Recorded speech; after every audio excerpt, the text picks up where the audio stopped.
Turfgrass, which covers over 40 million acres in the United States, negatively impacts wildlife and the environment. The best solution to help wildlife and to reduce environmental impacts from lawnmowers is to return areas of turf back to nature. If you are looking for information on how to do this, subscribe to our channel and check out our other videos on landscape design, native plants, and grass lawn alternatives. On the other hand, if you're looking for alternatives to the harmful conventional model of lawn care, then this video is for you. This video is the origin story of how we created a regenerative lawn care program. Like any good origin story, I'll start at the very beginning with an overview of the lawn care industry and how this all got started. From there, I'll walk you through key learnings, including the importance of soil health, weeds, and compost. I'll also cover all parts of the conventional lawn model in detail to ensure we learn from the past so history doesn't repeat itself in our new model. Lastly, I'll recreate the steps we used to create this process, including goals, benefits, testing, and results. Let's get started with an overview of the industry, which is split into 3 segments: landscaping, mowing, and lawn care. When I started Soil Shepherds in 2020, my focus was on landscaping and mowing. To differentiate with mowing, I use all electric equipment like my commercial Greenworks mower, which is pictured. I differentiated myself from others in landscaping by using regenerative practices I adopted from agriculture. If you are not familiar with the term regenerative, it means to renew or restore. Therefore, everything we do is centered around restoring soil health. So, how did residential soil become unhealthy? There are 2 primary drivers. First, when homes are built, the foundation is dug and land is graded to slope away from the home, which mixes poor subsoil and damages the valuable top layer of soil. Second, many homes adopted conventional practices that harm the soil. This is why I chose not to offer a lawn care solution when I started. So, what changed? How did I end up creating a regenerative lawn care model?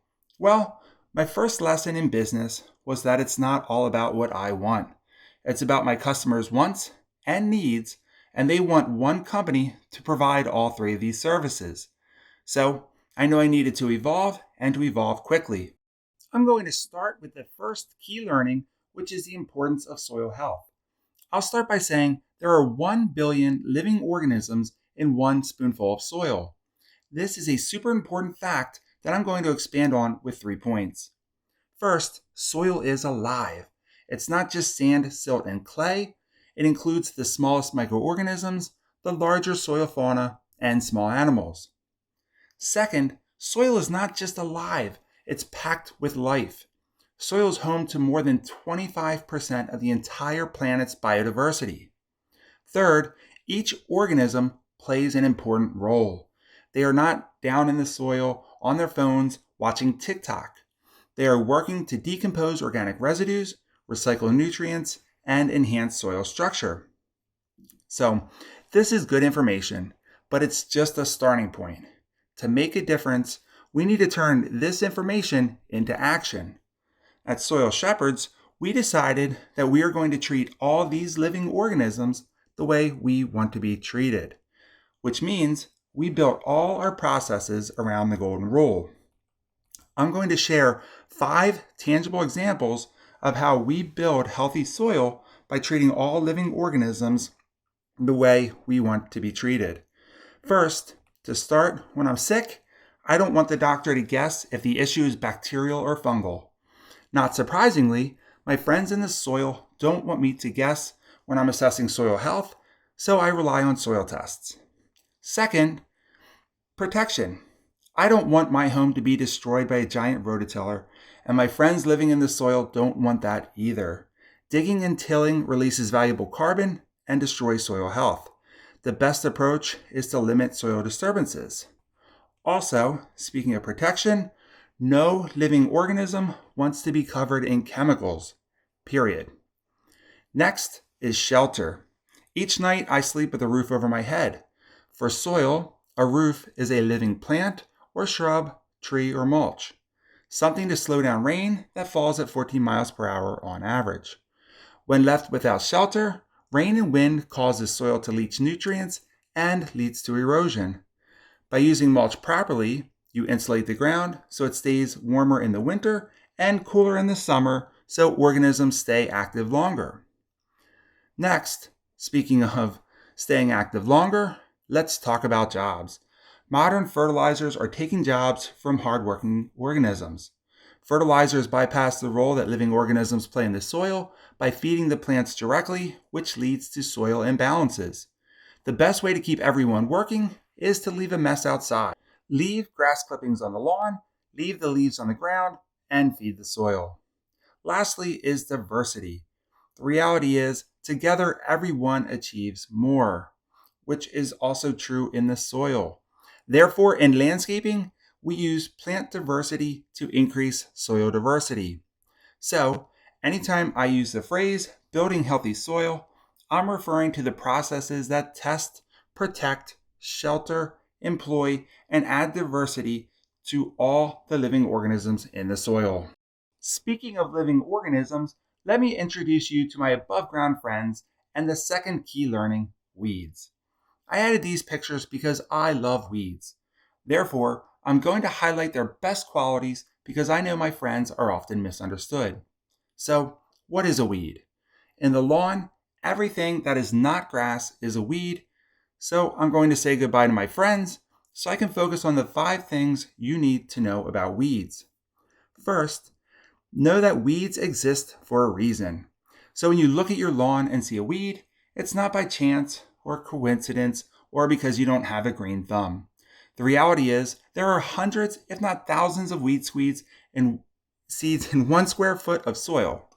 With so many weed seeds, why are they not all germinating at once? The reason is my second key point. Weeds exist to improve the soil. All those weed seeds are not germinating because they are not needed at this time. The conditions they are genetically coded to solve are not occurring.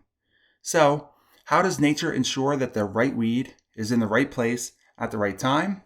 Simple. Point number 3 is that plants continually produce an overabundance of seed. A couple examples are pokeweed plants that can produce over 1,500 seeds annually that remain viable for 40 to 50 years. Another example is Japanese stiltgrass, which can produce 1,000 seeds annually that remain viable for 5 years. To get the right seeds in the right location, each plant partners with wind, water, animals, and humans to get around town. So the good news is that nature has an effective process to improve the soil. The bad news is the 5th bullet. Nature is slow. The process I'm highlighting is known as plant succession, and it can take decades, if not hundreds of years to complete. Humans, on the other hand, want results immediately, and therein lies a problem. We are on completely different timelines. So this explains why we humans are at odds with weeds. However, if you take the time to get to know them, you will realize that weeds are here to help. So, how do we turn this information into action? First, know that focusing on the weed after it has germinated is too late. Don't get me wrong, you can learn about soil conditions by learning from the types of weeds that are germinating, but this is not a winning strategy to prevent weeds in the long run. The goal, in point number 2, is to prevent weed seeds from ever germinating, which is accomplished by proactively building healthy soil. Next is to cover 5 things you need to know about compost. This is the third and final key learning. First, what is compost? Making and applying compost is the controlled process of returning nutrients to the soil. Point number 2 highlights the controlled part. To make compost, start by mixing browns and greens in a 4:1 ratio. Next, ensure the entire pile has access to oxygen and water while controlling the temperature to ensure the pile does not get too hot. Lastly, let nature do the rest. Point number 3 highlights that all compost is not created equally. The quality of your output depends on your inputs and how closely you control the process. So, what did I use? The only compost I have used is from Laurel Valley Farms, located in Avondale, Pennsylvania. It's certified organic and the best quality compost I have been able to find. Lastly, a couple key facts if you've not worked with compost in the past. First, know that it can hold anywhere from 5 to 20 times its weight in water. That's important to know because it's heavier to handle and can be messy, especially when it's wet. So you now know everything I know about compost. At this point, we've covered an overview of the industry and key learnings. Now it's time to learn about the conventional model, which I split into 2 sections. The first section is a basic package, and the second section covers additional services. The basic package is 3 steps. The first step is to apply a pre-emergent herbicide in the spring, followed by fertilizers and chemicals, which are applied throughout the growing season. So let's learn more about these, starting with pre-emergent herbicide, and its function is to prevent seed germination. Now, it's bad for 3 reasons. First is because it does not address the root cause of why the weed is germinating. Therefore, it's just kicking the can down the road, and if you ever stop the weed and feed model, then the soil imbalances will lead to an influx in weeds germinating. Second, there is a large carbon footprint to create and distribute herbicides, and herbicides prevent all seeds from germinating, not just unwanted weed seeds, but also desirable grass seeds. The solution is to build healthy soil. Second is fertilizer. Its function is to feed the grass, and it's also bad for 3 reasons. First, similarly to herbicides, there is a large carbon footprint to create and distribute. Second, the majority of fertilizers are washed away. Anywhere from 1/2 to 2/3 of fertilizers provided in residential settings are washed into our waterways, into our lakes, into our streams. High nitrogen causes a growth of algae, which then leads to a dead zone. It's not good. Also, with fertilizers, they are harmful to the organisms living in the soil, which is not good. Solution, if you build healthy soil, it will provide those nutrients to the plant as needed throughout the growing season, way more effective than any fertilizer ever could. Lastly, you have chemical sprays. Their function is to kill weeds. They are bad for 2 reasons.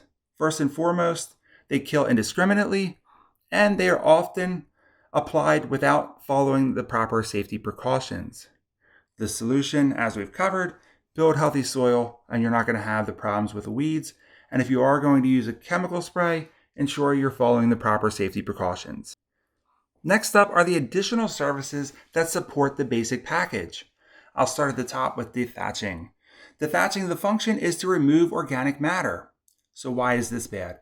Well, plants are approximately 80% water, and as we've already learned, the soil is full of organisms whose sole role is to break down thatch.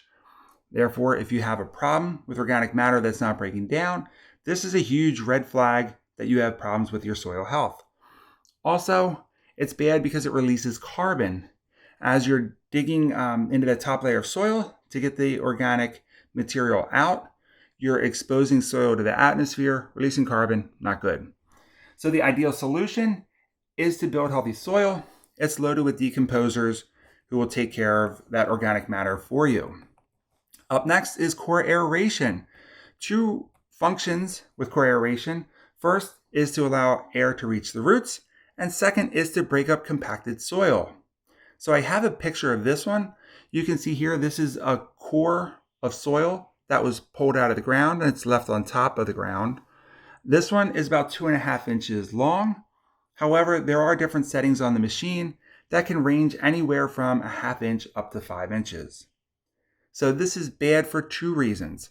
First of all, pulling cores from the soil is a form of tilling that releases organic matter or carbon into the atmosphere. Second, you're using gas machinery, which also has a carbon footprint. And that applies also to dethatching. You need to transport them to the job site, and then you need to run them.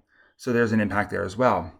The solution is to build healthy soil. In doing so, as you add that organic matter, the soil is going to clump together or pull together. That in turn creates air spaces. Next is overseeding, which is applying grass seed, typically in the spring or fall. This is bad for 3 reasons. First of all, overseeding is often combined with other practices like core aeration and dethatching.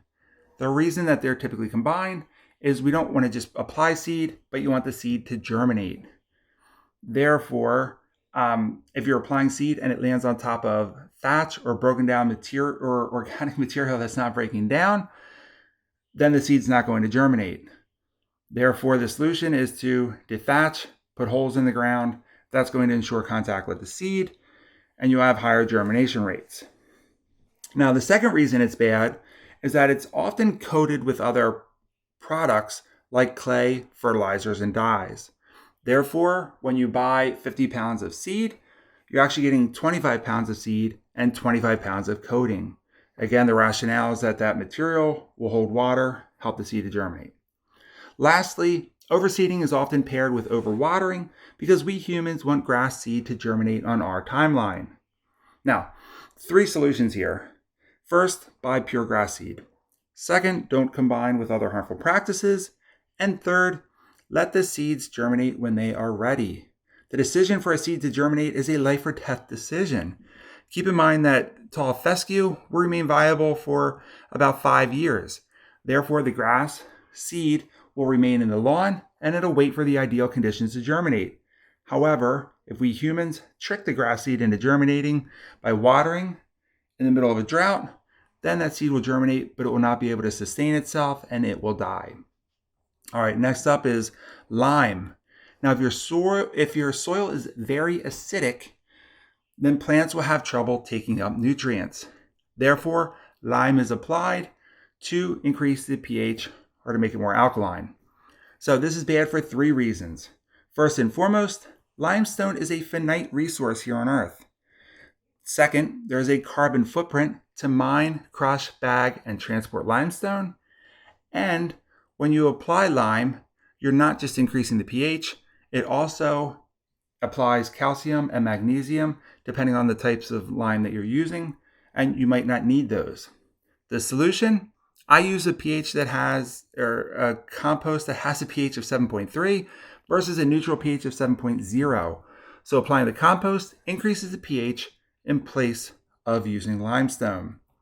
Next up is top dressing. Top dressing is the application of amendments on top of the lawn. The material depends on your goal. For example, some people apply sand to make their lawn as smooth as a golf course. Others use compost or leaf mold to build healthy soil. So why is this bad? Well, it's often paired with processes like core aeration. The rationale is the amendments you're applying on top of the lawn, you really want them in the lawn. So if you put holes all over the lawn, that'll get it in the ground quicker. So the solution, don't pair with core aeration and ensure you're using the proper amendment. Otherwise, put the top dressing on top of the lawn. Be patient. Nature will take care of it for you. Lastly, sprinkler systems, which are timed systems to deliver water to the lawn. They're bad for 2 reasons. First and foremost, in order to install them, they're typically underground. You're digging in the soil to install, which is bad for the soil health. Also, there is a carbon footprint to capture, clean, and deliver water. So the solutions here, again, build healthy soil. By increasing soil organic matter by 1% over 1 acre, will increase the soil's ability to hold over 20,000 gallons of water. Second, healthy, uncompacted soil allows for deeper roots to access deeper water and to pull water up through capillary action. So, I have a very important summary here at the end of this, and that is that the trend is humans replacing processes that nature has perfected. The human version is not an upgrade. It's inefficient, it's wasteful, it's overly complicated, and terrible for the environment. This concludes the conventional model. The last step is to build our regenerative lawn program. Let's start with goals to stay on track and so we can measure results. When I started, I had 3 goals. First, to reduce inputs, including pre-emergence, fertilizers, chemicals, lime, and water. Second, reduce processes like core aeration, dethatching, and the use of sprinkler systems. Lastly, and most importantly, is to replace the inputs and the processes with healthy soil. So I love these goals. They are very easy to understand, measurable, they're realistic, and most importantly, they have a high impact. I'm going to take a minute to share some of the benefits of these goals. I'll start with carbon.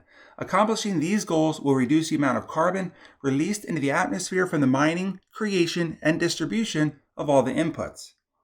And by building healthy soil, we're increasing the organic matter, which means we are storing more carbon right at home. Second, by building healthy soil, we'll have fewer weeds that will germinate because you'll have better soil conditions. Therefore, you'll need less chemicals, which is a huge win. Also, there's big impacts to water. The increased water holding capacity of healthy soil will eliminate the need to water lawns while improving drought tolerance, and there will be less runoff, which will lead to less water pollution, reducing aquatic dead zones. Next, let's talk about monetary costs. So all the inputs and processes from the conventional model cost money. However, if we partner with nature, then the only cost is building healthy soil. In turn, nature will enlist her army of organisms to break down organic matter, aerate the lawn, and feed the grass, all without negatively impacting air pollution. So, lastly and most importantly, you have all the benefits from building healthy soil. You'll have less compaction that will lead to increased root depth, better nutrient cycling, leading to improved nutrient availability, leading to less disease, and so on. So, 3 goals with more benefits than I can fit on the screen. So, what would this process look like?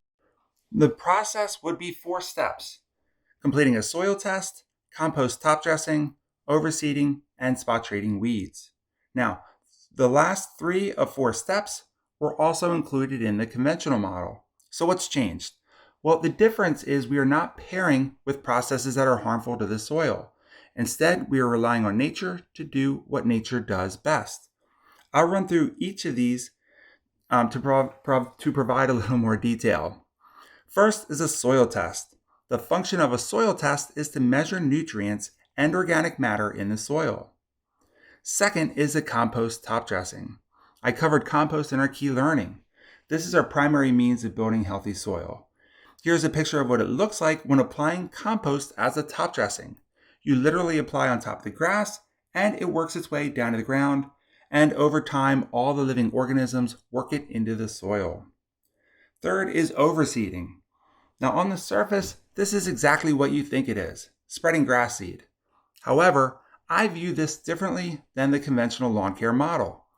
In the conventional lawn model, this is typically a one-time event, and success is measured by the number of seeds that germinate in the current season. When I overseed, I view this as replicating nature. Nature is continually growing and spreading seeds, as I covered with the weeds section. Grass is no different. In the wild, grass will grow taller, flower, and seed.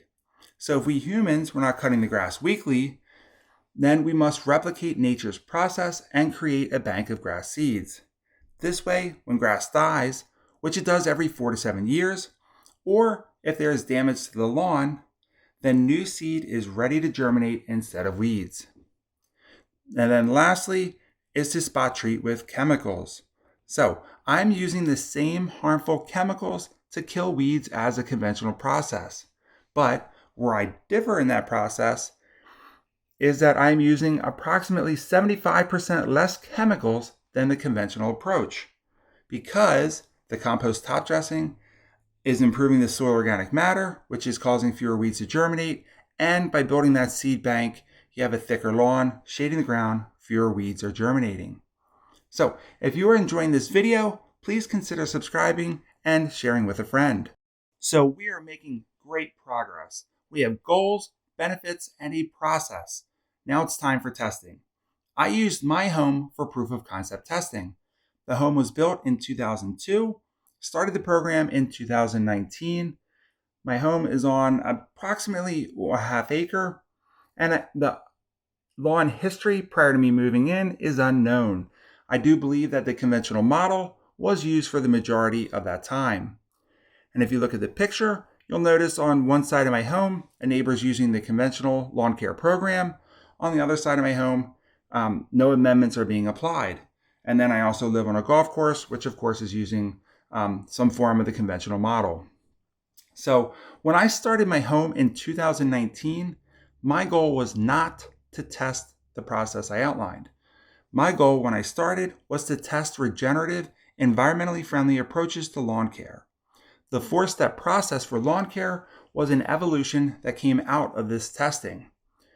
I say all this to share that my approach was not very scientific. I'll share a couple examples here. For top dressing, I primarily used compost from Laurel Valley soils, but I also tried leaf mold. When I purchased a leaf mold, it was full of sticks and branches and other debris. Therefore, I only used compost. Now, when I applied the compost the first 2 years, I used a wheelbarrow, making small piles, and then I spread with either a rake the first year or a blower the second year. As a result, the amounts were very inconsistent, with some spots receiving nothing and some spots receiving a much larger amount. Also, I tried various methods to cut the grass, including a gas mower, electric mower, and this reel mower, which I tested for an entire year. Lastly, speaking of trying things for a year, I hand-pulled weeds for 1 year, which was just as difficult as you may imagine, but an invaluable learning experience to learn more about weeds. So to summarize, my proof of concept involved trying a variety of regenerative practices that were applied inconsistently. So, how did everything turn out? Fantastic. I ended up with a picture-perfect lawn. I actually have a total of 5 pictures I'm going to share so you can see how things turned out. Now, all 5 of these pictures are from this year, and all 5 are from my lawn. The first picture is from October 2023, which is a close-up of the lawn. The second picture is also in October, but I panned out. So you can see the lawn is super healthy without weeds. Now, the next 3 pictures compare my yard to the golf course. I intentionally picked pictures from throughout the season because that's where you see the greatest differences between a conventional lawn and a regenerative lawn. The first picture is from very early in the spring in March 13th, 2023. You can see my yard is at the bottom and the golf course is at the top. Now the entire picture's yellow as everything is breaking dormancy from the winter. Now the difference is at the bottom, you can see that my yard is starting to green up. The difference is as soil temperatures are rising, reaching 40-45 degrees, then all that soil life is starting to break its dormancy from the winter, starting to come alive, starting to become active. Therefore, the grass is becoming active as well, and it will slowly continue to green up week after week. The golf course, or lawns that are being treated conventionally, they will not green up until they are actually sprayed, and that really depends on the weather. So that could be anytime in late March, early April, or mid-April. So the next picture is an amazing picture. If you remember, there was a 4 to 6 week period in late April to May where there was a drought and no rain. So first, let me orient you here. My house or my lawn is at the bottom, golf course is at the top. Now, the golf course at the top, the very top is the fairway, and then between the fairway and my house is the rough, which is looking very rough. So the difference is the golf course is watering, but they're not watering everything. So they are watering more of the fairway, and then my yard, I am not watering at all. Again, no herbicides, no fertilizer, no water for the past 4 or 5 years. Yet, you can see that my yard is still much greener and healthier looking because, again, using regenerative practices. Okay, the last picture here, this was taken in the fall, October 28th. So the orientation has changed. My house is now on the left, whereas the golf course is on the right. So first, looking at the color, you can see that my house on the left is darker green. And then the other difference is if you look towards the middle, the bottom, you can see the golf course has blotches or spots on it. That's really from crabgrass that was late in the summer, and it's now sitting there as organic matter. So again, very different. So before I move on, I want to highlight that conventional lawns promise that your lawn will be greener longer. However, based on these pictures, I would say that is simply not true. It's misleading, and you'll have a green greener lawn longer if you're using regenerative practices. So, proof of concept was a success, so it's time for field testing in 2022. I started with 3 customers and I added 2 more this year. The goal with field testing was to test the 4-step regenerative process without all the other tinkering I did on my lawn. The field testing has been an overwhelming success and has worked perfectly according to plan. Starting this fall, I'm working to share what I've learned. I know there's a growing movement for environmentally friendly approaches, but little content for homeowners, which is why I created this video. If you're enjoying the video, please click subscribe. Otherwise, I have 4 observations to share here before I wrap up. The first observation is that the grass grows faster at my house than any of the other homes, regardless of the season. I'll let you determine if this is a good thing or not, based on your goals and how much time you want to spend mowing. Second is the carbon improvement. 2 points to cover here. First, I'm buying locally, so I have a smaller carbon footprint, considering the compost originated 2.5 miles from my home. Second is that I'm storing twice as much carbon in my lawn as the homes around me. This observation assumes that the average home has 2.5% organic matter, which is going to vary greatly depending on the practices that each home is using and how long they've been using them for. But 2.5% compared to my home, which is at 5.0% as of the latest soil test that I completed in September. The third observation is that I'm using 75% less chemicals. So where do I come up with that number? Well, I use a 4-gallon backpack sprayer. When I spray my yard, I'm using less than 1 gallon. When I spray other yards as I start field testing, I'm using at least 4 gallons. Therefore, at least a 75% reduction in chemicals. Lastly is runoff. Prior to starting, there are 5 homes that are higher than me, and when there are heavy storms, the water would rush across my backyard. That is no longer happening, and what happens now is that any water that enters my yard, or even if it's an influx from the roof, it stays on my yard, it soaks in as nature intended. Okay, so I have covered a ton of information, so I want to summarize with these 3 points. First is to treat all living organisms the way you want to be treated. This is intentionally broad to include the unseen organisms below our feet, but also to include the human beings around you. Second is to prevent weed seeds from germinating by treating the soil conditions, not the weeds. Remember, the definition of insanity is doing the same thing over and over again and expecting different results.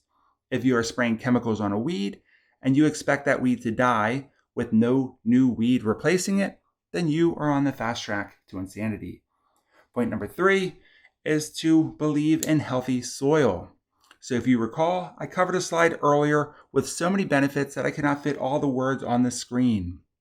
To me, those benefits were not just words on a slide. They are real outcomes with real world impacts that result from building healthy soil. Thank you for watching. Please consider subscribing and please leave a comment to let me know what you think.